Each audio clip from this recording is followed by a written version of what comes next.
Our first speaker has caught every type of fish in Texas, at least 100 times, and stalked every type of animal. He's an award-winning wildlife journalist and investigator. He's also the founder of the Higher Calling Wildlife Outreach with children facing special challenges. And according to his daughter, he's the most electrifying man in cryptozoology. When did that competition take place? How about, give a big hand for Mr. Chester Moore. We're like huge wrestling fans, so a wrestling fan would know The Rock is the most electrifying man in sports entertainment. My daughter said he's the most electrifying man in cryptozoology. So anyway, thank you guys so much. Well, this is awesome for, I'm the opening act today and got a packed house. That's pretty cool. So thank you all for being here. How many of you are at a Bigfoot event for the first time? Quite a few of you. That's awesome. A lot of returning people. That's great. I'm always grateful that Craig Woolheater invites me out to these events, and I've been friends with Craig since 2001, and my buddies like Lyle Blackburn and Ken Gearhart and others that are here. It's going to be a lot of fun, and today we're going to talk about some fun stuff. We might have fun stuff like in this, right? So, who here thinks they might have had some kind of cryptid sighting? You know what a cryptid is? It's an animal that's not really supposed to exist. I got a few cryptid sightings. It's okay. This is a safe crowd to raise your hand. Okay? But, yeah, a squatch, other cryptids too. There's Loch Ness Monster out there. Who knows what you're going to run into? Chupacabra, all this kind of cool stuff. Well, my name is Chester Moore. I'm a wildlife journalist and investigator. I write about fishing, hunting, and wildlife conservation for a living. I also do podcasts. You can follow me here at Chester Moore Wildlife Journalist and Investigator on YouTube, at the Chester Moore Instagram, and my Dark Outdoors podcast, which has all kind of great, from true crime in the outdoors to cryptids to animal attacks, a lot of cool stuff. Get that put out the way. And we're going to talk about strange East Texas encounters. Who all here is from East Texas? All right, most of you guys are from East Texas, okay. So, picture me 10, 11 years old. Me and my dad are in a creek bottom on my aunt's property in South Newton County, Texas. Okay, so you're straight line down from here. You're in South Newton County, Texas. Now, I come from a lower middle income household. I would sit in my dad's lap and cut out pictures of Field and Stream and Outdoor Life and all these great magazines, and I was like dreaming of going out and hunting Africa or being in the mountains chasing bighorn sheep. And so go to my aunt's place in South Newton County for a fairly poor kid for rabbits, and it was like going on safari. And I have a little Sears single action 410. My dad had his 12 gauge, and my aunt and uncle were with us, and we meet down this creek bottom, and we hear this thing. We hear this growl. Now, the growl that we heard, I can't do. I can kind of get a little bit of the tone. So just picture this, much more frightening.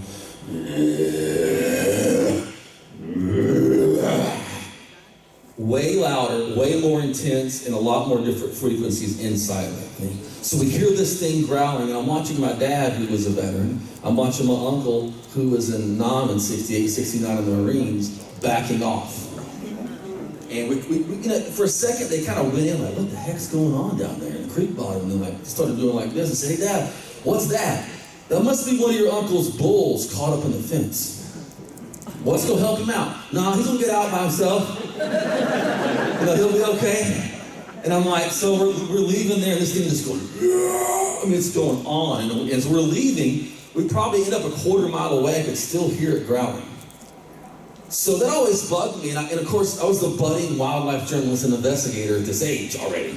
So I'm asking Dad, that wasn't a bull. What was it? You know what? Bears will sometimes come over from Louisiana. Which was true. It could have been a black bear. For years, I thought it might have been a black bear. It made sense. It was the one thing I thought might be there. And then when I was in college, I got to work with black bears for 2 years in captivity all the time. And they don't even make a remote vocalization like this. So I went to my dad one day. Remember when we were at A&M's rabbit hunt tonight and that thing scared us out of the creek bottom? That wasn't a bear, was it? He goes, nope. I have no idea what that was. But that's the best thing I could think of to shut you up, and then I thought it might be. Because he'd been around those same bears I had in captivity. Like, I ain't no bear. What was it? That wasn't in the Pacific Northwest. That wasn't in the Himalayas. That was right here in Newton County, Texas, in East Texas, which Newton County ends on the orange border, goes up to Toledo Bend Reservoir, and it's got a lot of wild land in it. So I grew up way into the Bigfoot thing. I was a kid of the 70s and early 80s. I mean, I have a picture you're going to see at the end here with the $6 million man bionic Bigfoot figure in my dad's lap at 4 years old, right? And it wasn't a vintage collectible. It just came out back then, right? My dad had a copy of Argosy, the Men's Adventure magazine that had the Patterson-Gimlin pictures in it, and I was transfixed. And then something happened when I saw a little film you might have heard of before called The Legend of Loggy Creek. And I was like already a wildlife-obsessed kid, and I knew my life, the Lord had purposed me to work with wildlife and conservation. And I wanted to help wildlife and wild grounds and wild places. And this great mystery of the Sasquatch seemed incredible, but they were like way over in the Pacific Northwest. But when I saw Boggy Creek, I thought, hey, there's got to be a Bigfoot. Maybe they're in Arkansas. And guess what? Arkansas is right next to Texas. Maybe one jumps across the border every once in a while. That was as far as I had sort of taken that. And then in the mid-90s, I found what I now believe was a track in the northern part of Orange County, investigating what someone thought was a bear coming to take chickens at the chicken yard. And somehow this bear was lifting the top of their chicken coop up and pulling chickens out and putting it back. And I figured out real quick when I saw the setup, whatever this was it a bear? I found a potential track that kind of made me interested. I reached out to a group called the Gulf Coast Bigfoot Research Organization. A man named Bobby Hamilton replied, and he asked me and my dad to go on an investigation in Polk County, Texas. I don't remember dates, but I remember August the 20th of 2000. Me and my dad wandered at this location in Polk County, not too far from Newton County here in East Texas, and nothing happened. There have been these crazy reports of someone who'd been seeing Bigfoot creatures since the 70s, allegedly there. And they reached out to Hamilton and his organization. Bobby had went earlier and found what he thought was a track, so he thought it was worthwhile coming out to check it out. About 10 o'clock, we hear this weird, we sit around a campfire listening all night. We hear, very weird moan over here to the left. About midnight, it's right here. And then about 3 o'clock in the morning, it's right here. So in my mind, something has just went all the way around us. And that was like, oh, that's kind of interesting, but who knows what that was. We were shaking hands. We had 4 o'clock in the morning, leaving out here. We had 2 hours to drive home. And then the exact same sound that me and my dad heard in Newton County, Texas, sounded out of the thicket right next to us. My dad turned around and he goes, that's what we heard at Ann's. That moment, this is like 15, 16 years later, and it was really intense, and it wasn't happy at our being there. So, look, I can say this. If I was in California, I might get like canceled for this, but look, we carry guns and stuff in Texas, and our guns are already like locked up. And I remember Bobby grabbing the 30-30 out of his truck and throwing it. It was like a scene from like a Western, Young Guns. And I catch it, and I'm just like, okay, what the heck? It's going crazy. Now, I'm a wildlife journalist.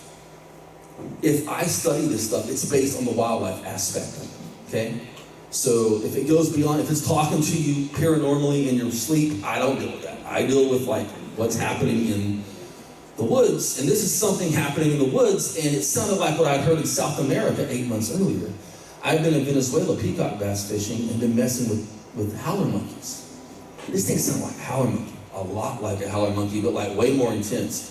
And when I was fishing, these howler monkeys would not shut up, so I would growl at them.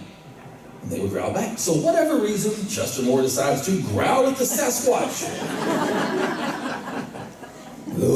I did that. I don't know why I did it. Just connected, and it stopped. And then, and something clicked. This got to be a primate. It did the same thing the howler monkey did. I did 2 growls. It did 2 growls. And then the second creature behind the growl, 2 in there at least.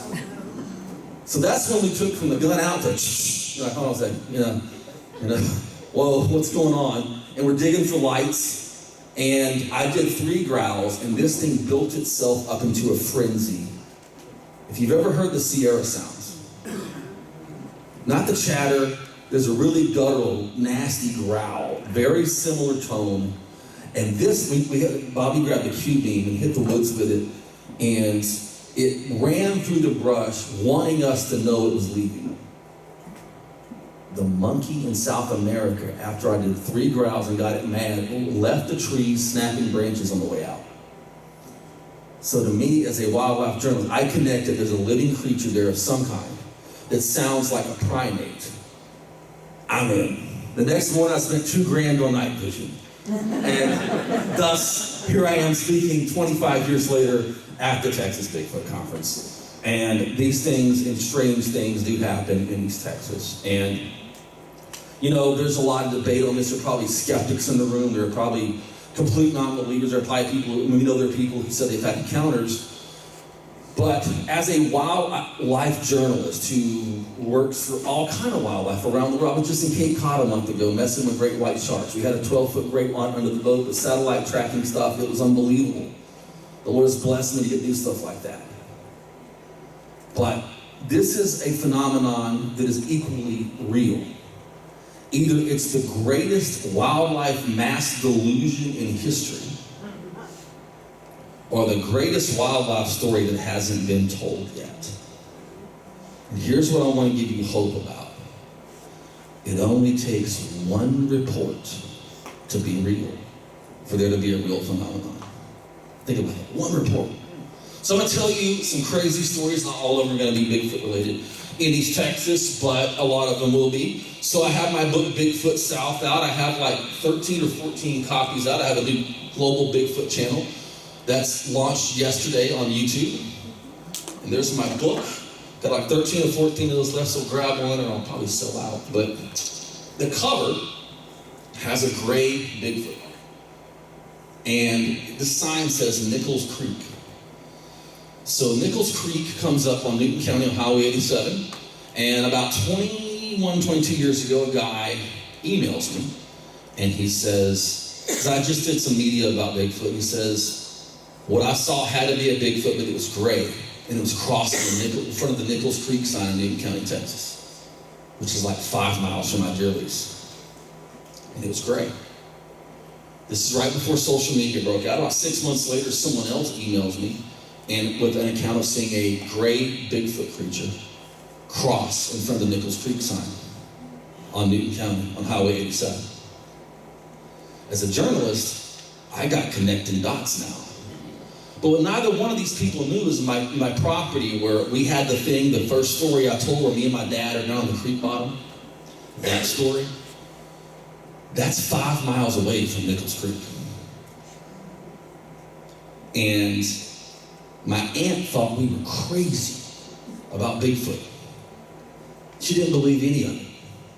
But she goes, hey Chester, you know, down where your stand is down there on the High Line, you know, right before you guys got on the lease, started hunting here, and this would have been like 2 or 3 years before these reports. One of the hunters was quote unquote spotlighting rabbits. This is East Texas in the 90s. Probably was deer, unfortunately. And he saw a silver bear down there. A silver bear. Yeah, she said it was squatted down like a man on the side of the High Line. When he shined it with his light, it stood up and looked at him on 2 legs and crossed the High Line on 2 legs. The High Line's about 50 yards wide right there. Bears don't run on 2 legs. And the only silver-faced black bears on the planet live in British Columbia. Silver bear, 2 Bigfoot reported crossing the same area. Stuff's connecting, right? So as a journalist, it made me think this is something that deserves to be looked at, right? So in my career, I haven't had too much blowback on Bigfoot in my career. It always concerns me because I like to make a living. And I'm pretty out talking about this stuff. But I had one guy at a writer's event say something real snarky. This is before I gave my life back to Christ. So when I tell you what my response, you'll understand. So even when I was a heathen, I was a nice heathen. I wasn't like messing with people, right? I wasn't like rude and mean, and I was always respectful. I walk in, this guy goes, hey man, we found some Bigfoot tracks out behind the hotel if you want to go casting or something. Remember Stone Cold Steve Austin, the wrestler? Remember what he's famous for, the sign language? I literally walked up to him and put that in his face. Boom.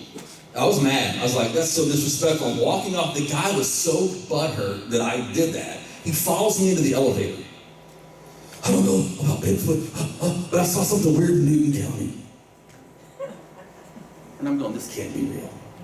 Because this guy's an idiot. No, but I believe he probably says something. He probably did see something. He's not doing the Bigfoot. So, well, tell me what you saw, genius. I'm like, stewing. I'm like, he goes, well, we live in Dallas, and my buddy had a lease in South Newton County down close to Deweyville, which is where my lease is. And he goes, we left at midnight to get out there about 5:30 in the morning to get out to the stands, well before daylight. Timing worked out. And I was looking, and we just passed this creek called Nichols Creek. This is Lisa, just past Nichols Creek. And I'm going, no, you're not seeing it. And I'm looking over, and we're going real slow. It was kind of foggy, and there was this about 5.5 foot tall gray thing that had like an ape-looking face standing on the side of the road looking at me in the window. I said, so Bigfoot's worth of mockery, genius, what did you think this was? Get ready for this? Because you've all heard it. The skeptics will have stupider stuff to explain Bigfoot than we have about Bigfoot. They always come up with, I remember a wildlife official saying that Bigfoot tracks to the south are the ornate rootings of feral hogs. I wrote a book about hogs. I ain't seen that yet, right? He goes, I thought it might have been some kind of weird wolf or something. So bipedal gray wolves with ape faces are real. But Bigfoot is worth of mockery. Strange encounters. So fast forward to last year. Craig Woolheater, the great leader of this conference, sends me a message on Facebook. Hey Chester, there's a lady close to where you've done research in the past. Is having some stuff going on. Do you want to contact her? I did. I sent her a Facebook message. And I went deer hunt that afternoon, and when I got back, she had messaged me back a really long post, and the very last words of her post, do you think there could be gray Bigfoots? Message her back. Her property is 3 miles from Nichols Creek in Newton County. And in 1996, not on 87, but I forget which road it is, it cuts off to go to Kirbyville up there, right up by there, her uncle saw what he said was a 8 foot tall gray Bigfoot cross the road. Strange encounters in East Texas. There's a lot of this stuff, a lot of rich history. But the thing is, when it comes to like Bigfoot and things like that, Bigfoot's all over pop culture now. Especially after Finding Bigfoot became such a sensation in the media and they got the word out. But back in the day, people didn't talk about Bigfoot down here. Matter of fact, my aunt and uncle who thought we were crazy said, I don't know about my uncle said, I don't know about no Bigfoot. But one of my buddies saw a booger down by the Sabine River. Up by Bon Weir. Saw a Bigfoot. Caught a booger. I said, can you explain what this booger looked like? He said, well, he had coyotes that had been coming in to get his trash at night, and he went out there and he heard something in the trash can. So he got his .22 with his headlamp and went out there and popped the coyotes, and this thing that was about 6 feet tall stood up on the other side of the trash can, looked at him, and walked on 2 legs down into the river, by the river. A booger. A wild man. The term wild man is used all over East Texas, especially when you get toward the big thicket. A lot of terms. So I've heard another guy in Mississippi talk about the word booger. So but Bigfoot is synonymous now with what we're talking about. It is the term that we hear a lot about is Bigfoot. And like I said, as a kid, I didn't connect Bigfoot in the South. I mean, it was even debated whether the thing on Bobby Creek was a Bigfoot or was it something else, we don't know. But the fact of the matter is we haven't proven they exist. By the way, there are no Bigfoot experts. None of us are experts on Bigfoot. We don't know if they exist or not. How can I say I'm a Bigfoot expert? We can be an expert on the lore of Bigfoot. We can be an expert on the research. But we can't be a big expert on them if we haven't even got specimen yet to study. So when people are like, well, I know for sure these things are this, this, and this, and I was playing cards with them at my deer camp and they were telling me about their history.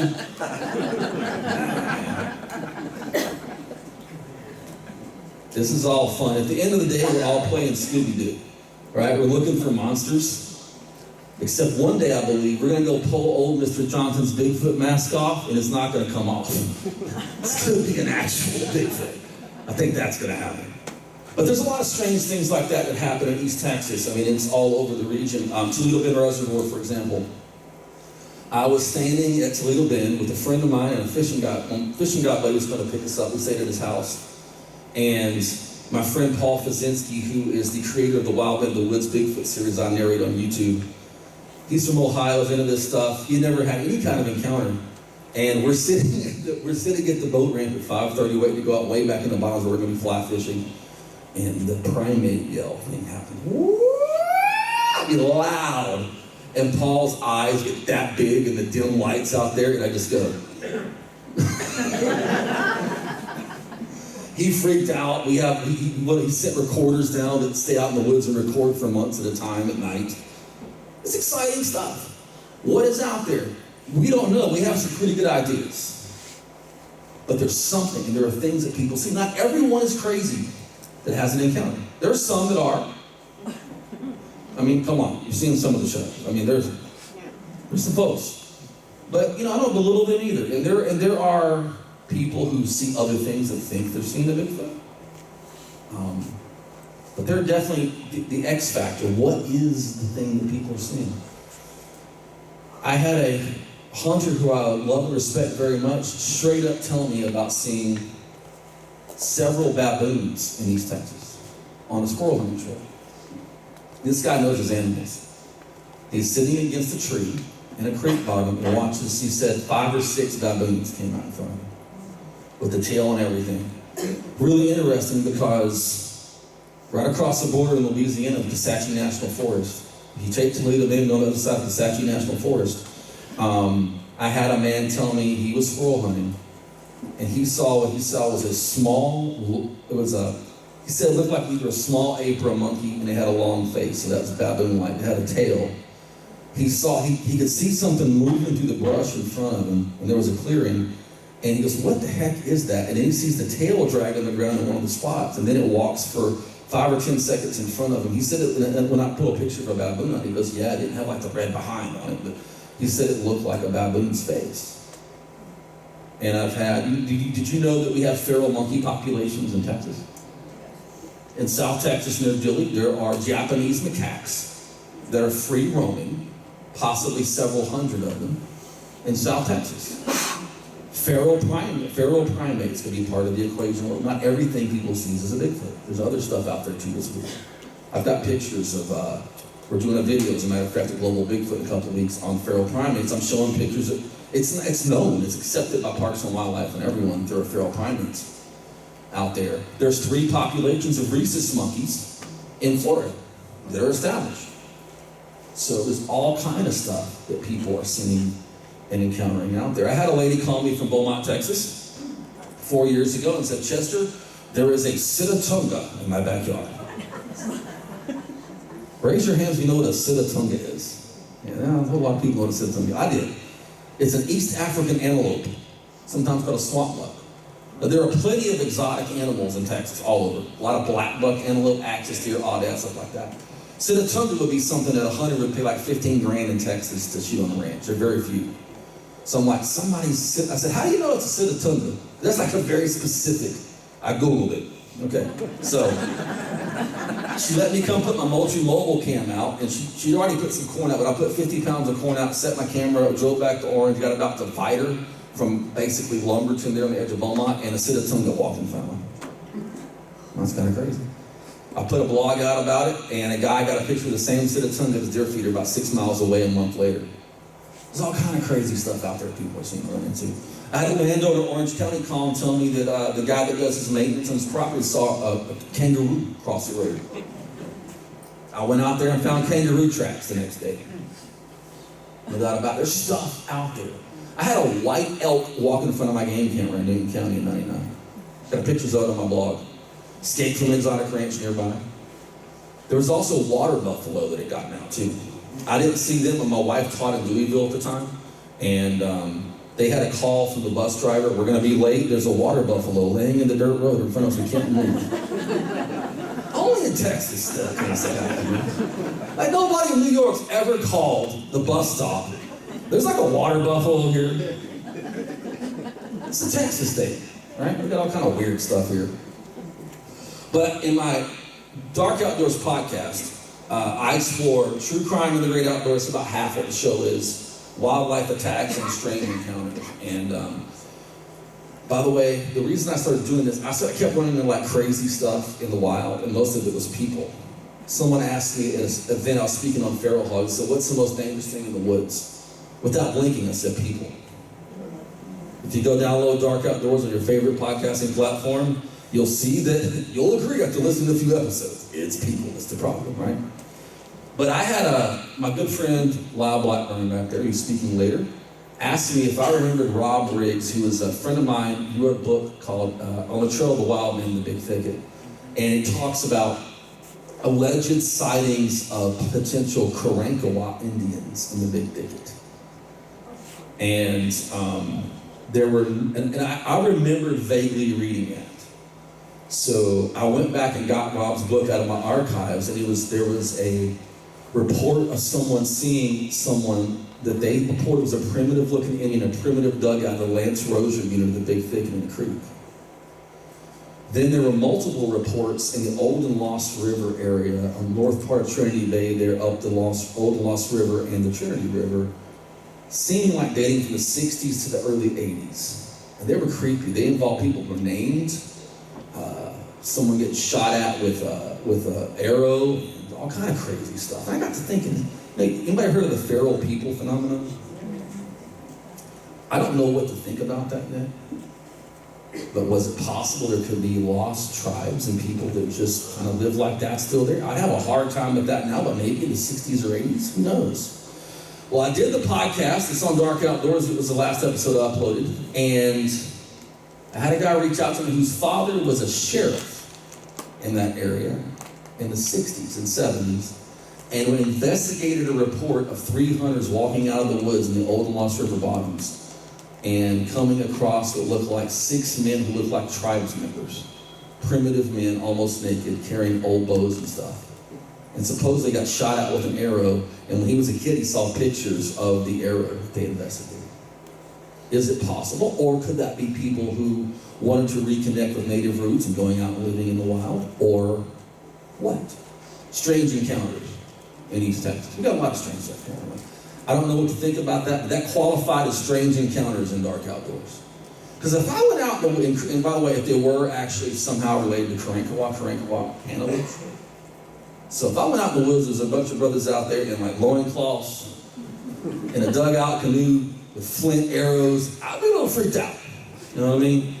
Like, I don't know, that would be weird. I don't know if I think I stepped back in some kind of time thing, or somebody's doing a really intense job of cosplay, you know. I don't know. But there's a lot of things like that people report here. We have a very interesting area. A lot of things going on. I mean, like you take Toledo Bend Reservoir and Sam Rayburn Reservoir, it's huge bodies of water, but they have something unique in Texas. They have protected forest around them, especially on the Rayburn side there, but also on the Sabine with the Kisatchie over there on the right side of the lake, and the left side over there, we got Sabine National Forest and more plantation and all that. So we do have some protected forest, and it's a pretty deep forest, and people report seeing things. There are things that people see out there. You know, there are reports of red wolves aren't supposed to just be around that people have. There are reports of Black Panthers, whatever those are supposed to be. My good buddy Michael Mays was in here a minute ago. He wrote a cool book on that stuff. There's a lot of stuff that people run into right here in East Texas. And what I want to tell you and kind of leave you with is that you have adventure right here. You don't have to go to British Columbia, which would be awesome. Go to the Himalayas looking for the Yeti, or Russia for the Almasty, or you got cool adventures right here in the woods here in East Texas. A lot of neat stuff, you know. And we live in a really interesting time. And this is going to be probably different from what maybe other people talk about, because I like to bring it down to a human element. So I'm a professional wildlife writer, podcaster, TV. That's what I've done for a living. I don't know how to do anything else. But my heart is children. Me and my wife have a ministry, and our mission is to bring the love of Jesus Christ to hurting children through wildlife encounters. We do that we have a small zoological facility. We allow kids that have gone through terminal illness, abuse, foster system. We've had an organization for the last 4 years that brings sex trafficking victims to us, and they get to encounter wildlife. But we also do expeditions. We've been doing expeditions for the last 5 years with kids like this in Colorado. We did Yellowstone for the first time this year. We've been in Florida and the Everglades and the Keys. We just got back from Smoky Mountains last week with kids. And we've done a bunch of Bigfoot expeditions for kids. My third wish was in the Big Thicket National Preserve with a kid who wanted to have a Bigfoot encounter. No pressure, by the way. None. So I'm like, Lord, I know you're busy. I've checked your schedule. Can some kind of Bigfoot thing happen? And I had this kid out there, and their family had been through just really terrible loss of a little baby. And went out there, and it got dark, and I let out a whoop, and I got an answer way off. I don't know what it was. It was kind of like something answer way off. And the kid was smiling ear to ear. They found a mountain lion track that day, which was cool. That's rarer to find than a Bigfoot track and these things. You know, I see really good mountain lion track about that big. Definitely not a bobcat. So I was over the moon, something cool happened. And it got really late, and we had to leave. I told them, we're going to drive out. We'll stop at 3 spots and call out, then and call it a day. Well, I'm really tired. It's like 1 o'clock in the morning, and I'm kind of coming off an adrenaline intense day of trying to make something happen to his family. And my dad goes, you forgot we're stopping at 3 spots. So I slammed on the brakes and stopped at the last spot. Walk out and say, our kids, families, or 2 other new families went with us. You know, we're going to let out 1 call. Did you guys have a good time? Yeah. And I did the, and this thing answered back. It couldn't have been 50 yards from us. It was unbelievably loud. 1 family locked themselves in a car. This kid's aunt jumped in her car. And me and the kid are going, he goes, Mr. Chester's the coolest thing that's ever happened. That is what this is all about. Okay? We live in dark times, in case you hadn't noticed. Horrible economy. A lot of us have lost jobs, lost money. If you go to the grocery store, have fun. I have credit card debt the first time in my life. I never had that. We got a lot of crazy stuff. Sickness, disease, went through a global pandemic. It's dark. But guess what? There's light out there. There's good things out there.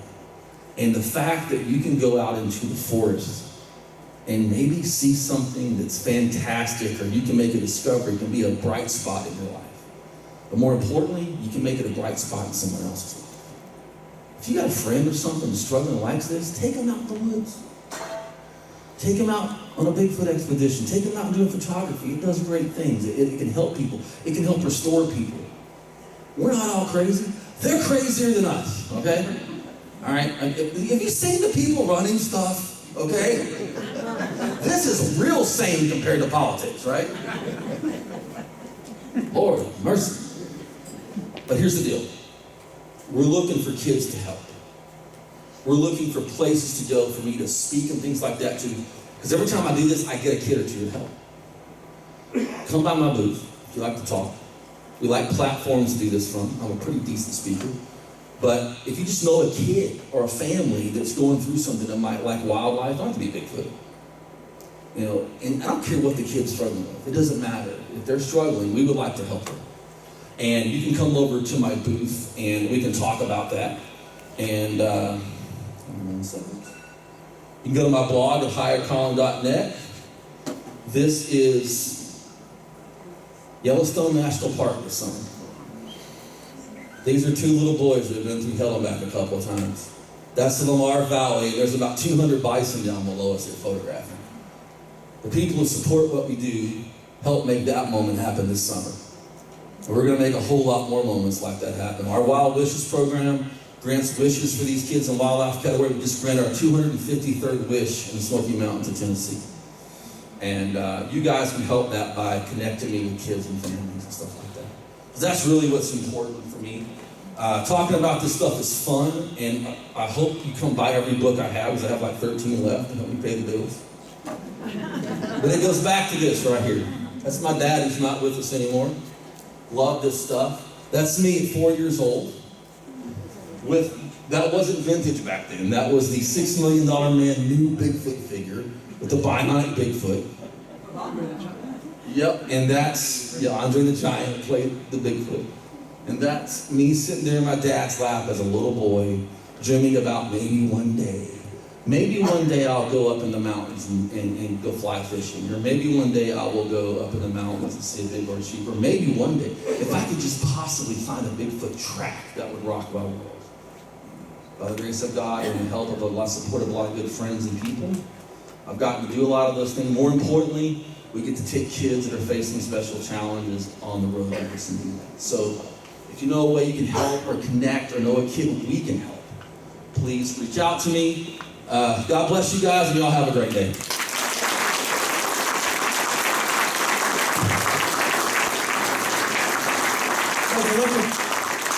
That's electrifying manuscript as well as the scripture more.